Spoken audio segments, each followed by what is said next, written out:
दोस्तों जयपुर से एक ऐसी खबर निकलकर आ रही है जिस पर आज के समय में यकीन करना काफी मुश्किल है, लेकिन ये सत्य है। दरअसल जयपुर के गोविंदगढ़ के पास नरसिंहपुरा गांव में एक अनोखी शादी हुई है।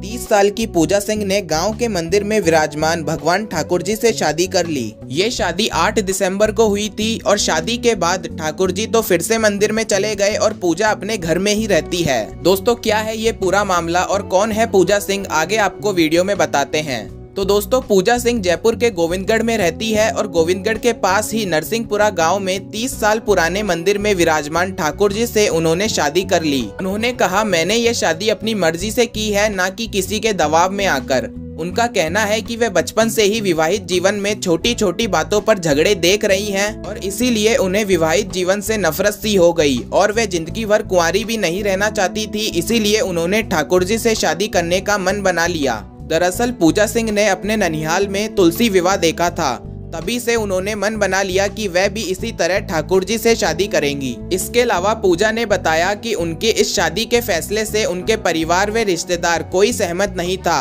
और पिताजी तो इतने नाराज थे कि वह उनकी इस अनोखी शादी में भी नहीं आए।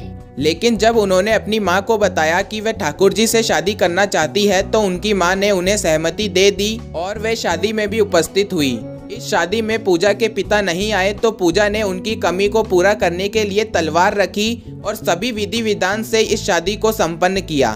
दोस्तों पूजा एक ग्रेजुएट लड़की है और उन्होंने पॉलिटिकल साइंस से एमए कंप्लीट किया हुआ है।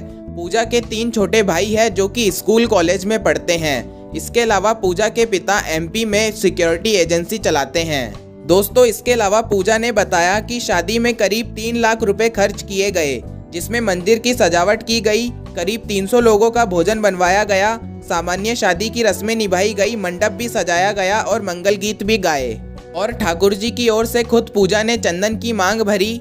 इसके अलावा गणेश पूजन, चाक भात, मेहंदी व 7 फेरे की सारी रस्में हुई। पूजा कहती है कि बढ़ती उम्र के कारण लोग उन्हें कुंवारी होने का ताना मारा करते थे, लेकिन उन्होंने ठाकुर जी से शादी कर ली तो अब कोई उन्हें नहीं कह सकता कि वह कुंवारी है। और शादी के बाद ठाकुर जी की प्रतिमा वापस मंदिर में विराजमान कर दी गई और पूजा अब अपने घर पर ही रहती है। अपने कमरे में ठाकुर जी का छोटा सा मंदिर बनवा रखा है और जमीन पर सोती है। सुबह 7 बजे मंदिर में भोग लगाती है और सुबह शाम को आरती भी करती है। दोस्तों पूजा सिंह ने इस शादी को करने से पहले पंडित जी से पूछा था क्या वह इस तरह शादी कर सकती हैं, तो पंडित जी ने उन्हें इस तरह शादी करने की अनुमति दे दी, क्योंकि आचार्य शुकेश कुमार शास्त्री कहते हैं कि शास्त्रों में उल्लेख है कि भगवान विष्णु शालिग्राम से कन्या विवाह होता है। जैसे तुलसी ने विष्णु भगवान का सौभाग्य प्राप्त करने के लिए ठाकुर जी से विवाह किया है, उसी तरह ठाकुर जी से पूजा ने शादी की है। दोस्तों पूजा ने इस तरह ठाकुर जी से शादी करके यह सिद्ध कर ही दिया कि आज के कलयुग के जमाने में भी भगवान की भक्ति जिंदा है